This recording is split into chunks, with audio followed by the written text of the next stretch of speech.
year's 2014. You're in your childhood bedroom playing Lego Indiana Jones on your Nintendo DS, listening to Jason Derulo's Trumpets. Not because you like the lyrics, but because the bit with the trumpet is really fucking good. All of a sudden your dad walks in. He's got a newspaper with him. He gives you the newspaper. An article says something Spider-Man cancelled. He doesn't know what it is. He hasn't read it. He's just seen Spider-Man and knows you're a big fucking nerd, so he gives it to you. Because sometimes it's the little things that make or break a father-son relationship. I don't say it often enough, Dad, but thank you, and I love you. Anyways, this Spider-Man thing that got cancelled is this little project called Spider-Man Turn Off the Dark.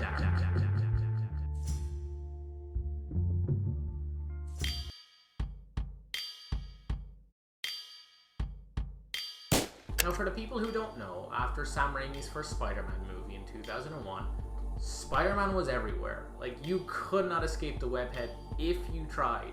And for a little kid who loves Spider-Man, that was pretty cool. So with the character as popular and as profitable as Spider-Man, it was only a matter of time till he got his own Broadway production.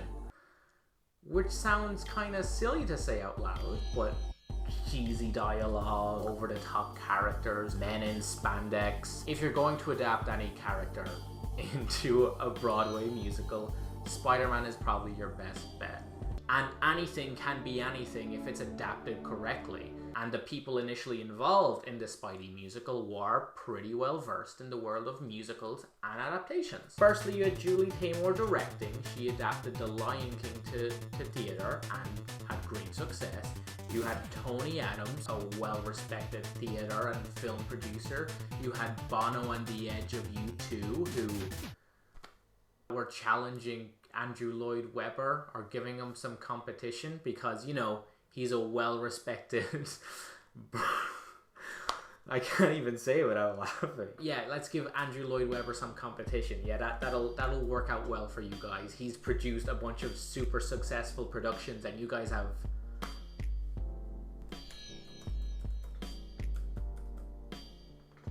They wrote With or Without You. Things started heating up in 2004. Bono was still culturally relevant. There was only one live-action Spider-Man and everyone was getting ready to go into pre-production. I would like to say that everything went off smoothly, but as Wired put it, the production suffered an early setback when its charming producer, Tony Adams, died of a stroke. Yeah. The day everyone was signing contracts and getting super hyped for pre-production, Tony Adams had a stroke and died 2 days later. So already they're a man down. Tony Adams' partner David Garfinkel took on a producer role on the show and kept everything going with the same creative team. Being a lawyer more than a producer, he left a lot of the creative decisions up to Julie Taymor as he focused on the financial side of things.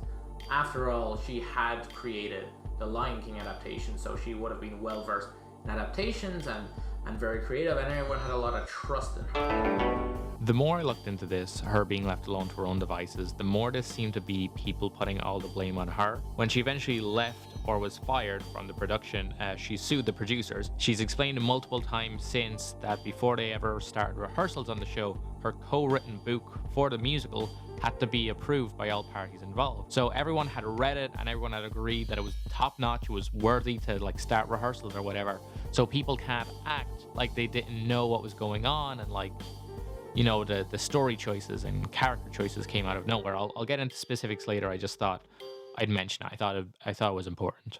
Taymor went about assembling a crew and a cast to make this Spider-Man musical the best it could be. I'm talking the creme de la creme of professionals for set design, costume design, sound design, stage work, stunt work, choreography, everything.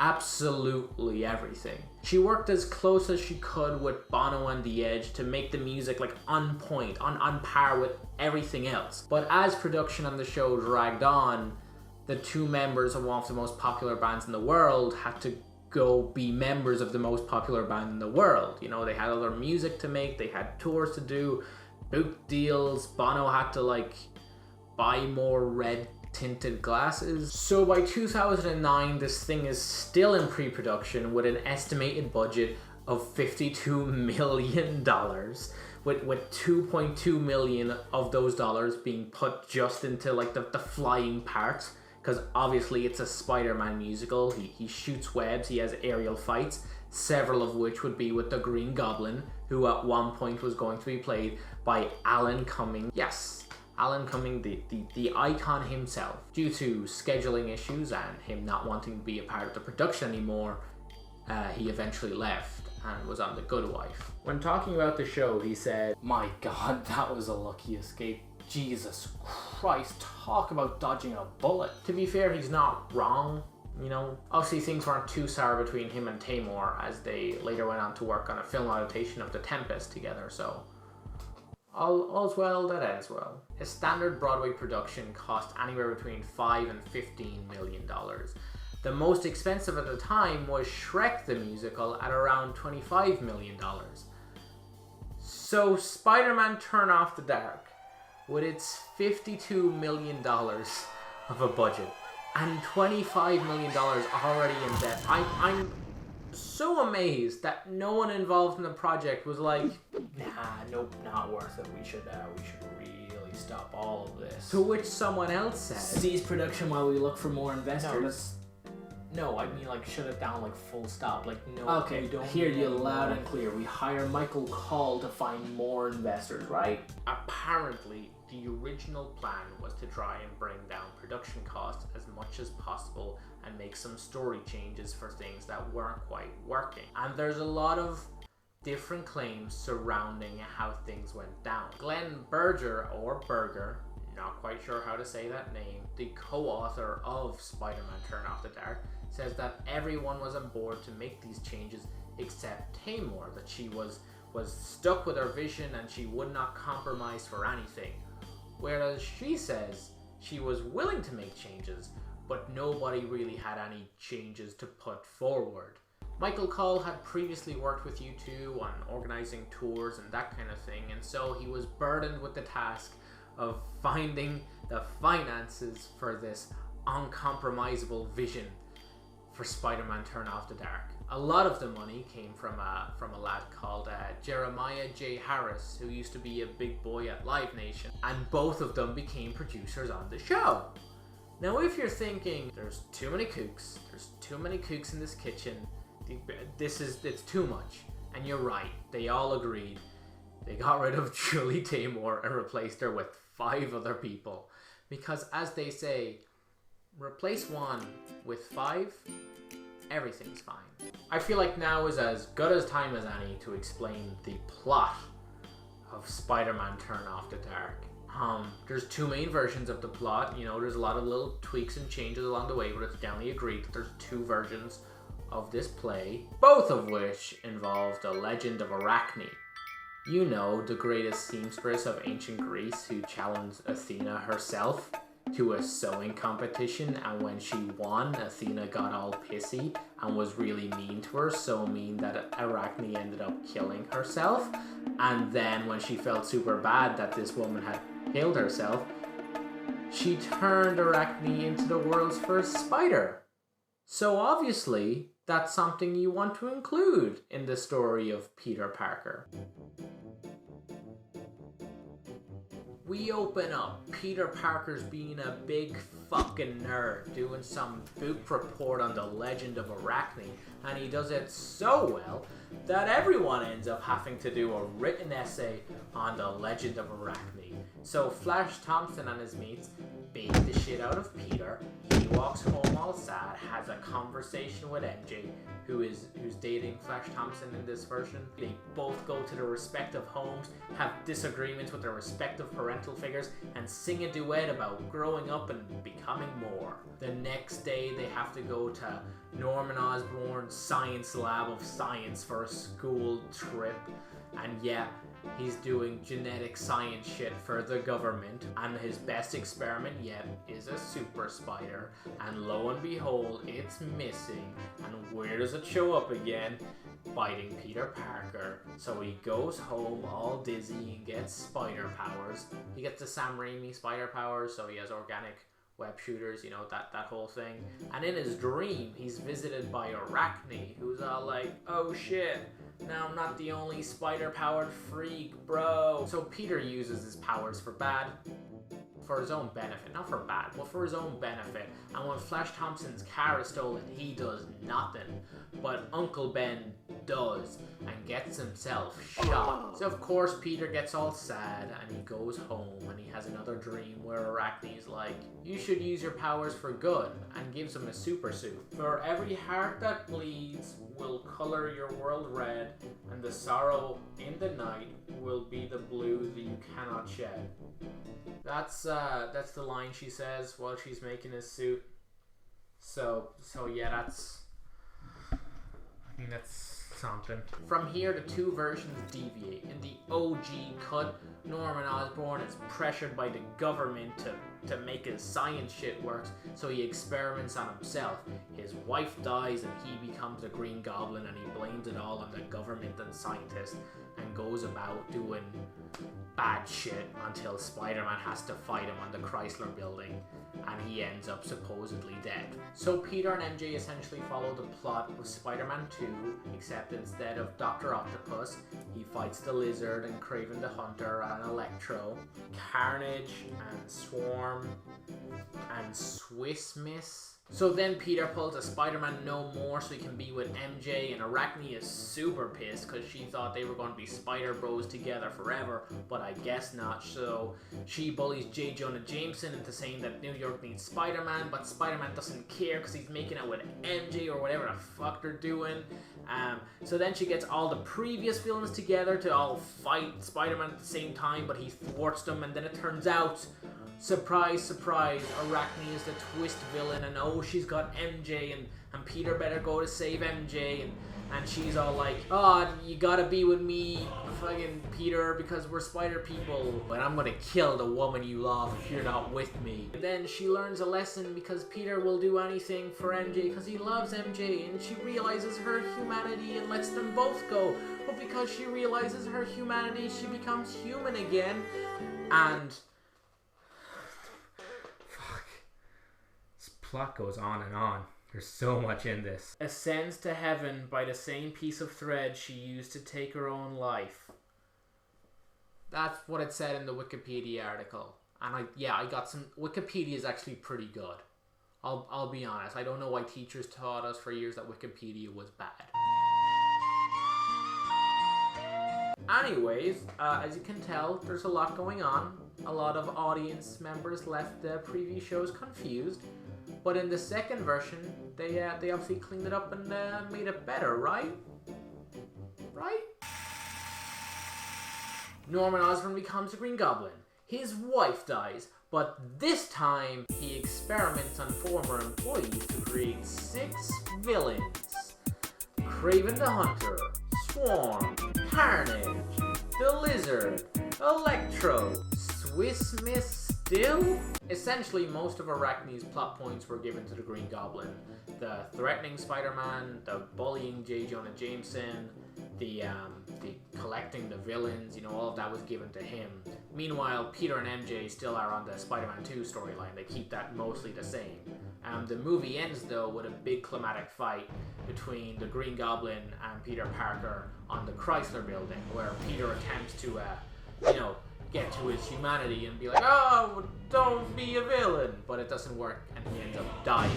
As much of the Arachne stuff as possible was removed, but it was so embedded into the story, I guess, that it couldn't really be changed. Also, all the work that went into creating the character and the costumes and everything that went with it, it'd be a waste to not include it, right? Oh yeah, the original version of the show also had a quartet called the Geek Chorus, who narrated the show up until Arachne took over in the show because she was in control and everything, and she was in Peter Parker's dreams. It was oh, is this a dream or is this reality? You don't fucking know, Peter Parker. I'm a dream spider. I haven't gone to bed yet.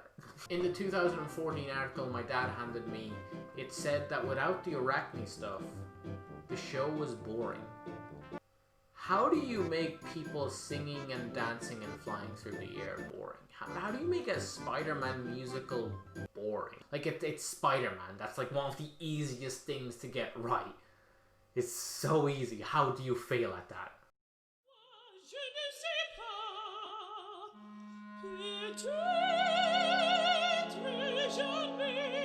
No doubt if you know about the show, you know about the series of accidents and mishaps that plagued rehearsals of the show. Even to this day, if you search up this topic, one of the top results includes the word death. Thankfully, no one actually died during rehearsals of the show, but here's a list of the accidents. Stunt double Kevin Aubin broke both wrists when he was catapulted from one end of the stage to the other in October 2010. Brandon Rubendahl, another Spider-Man stunt double, broke a toe the same month doing the same stunt as Aubin. Natalie Mendoza, who played Arachne, suffered a concussion during the first preview in November 2010 when she was struck in the head with a piece of equipment while standing off stage. Stuntman Christopher Tierney fell 30 feet into the orchestra pit in December 2010, suffering a fractured skull, a fractured shoulder blade, 4 broken ribs, and 3 broken vertebrae. Daniel Curry, a stunt double, in August 2013 got his right foot stuck in a stage lift and then a trapdoor closed on the foot, breaking the foot. Both of his legs later required unspecified amputations. All in all, not the greatest track record. Kinda makes sense why Alan Cumming said that he dodged a bullet.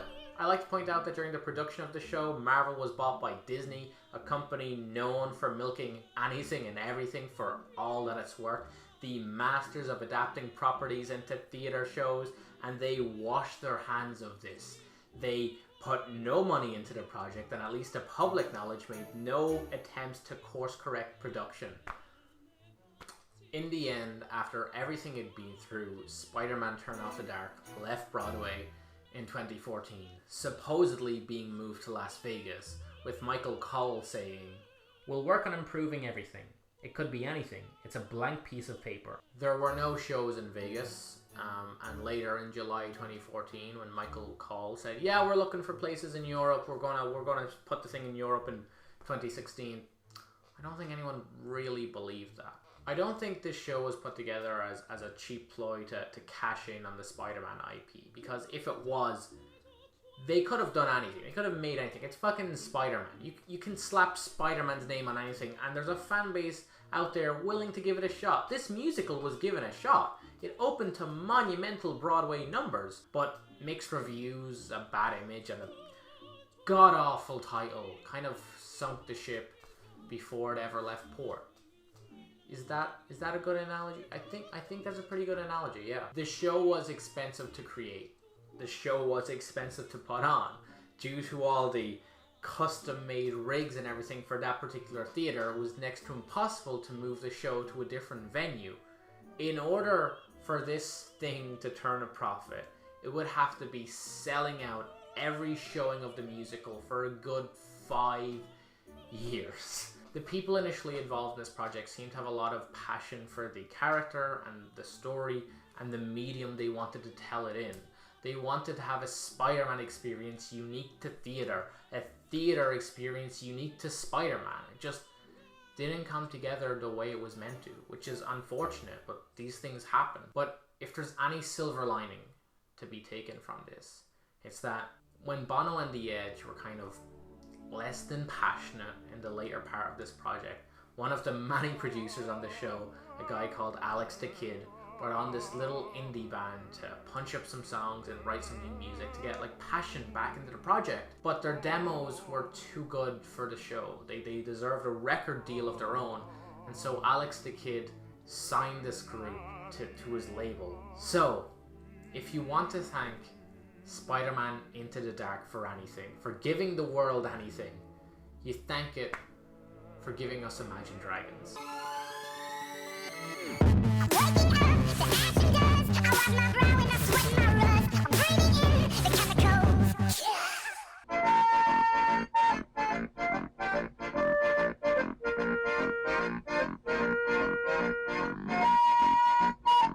Ooh, Peter, I'm in your dreams, Peter Parker. I'm fucking dream spider.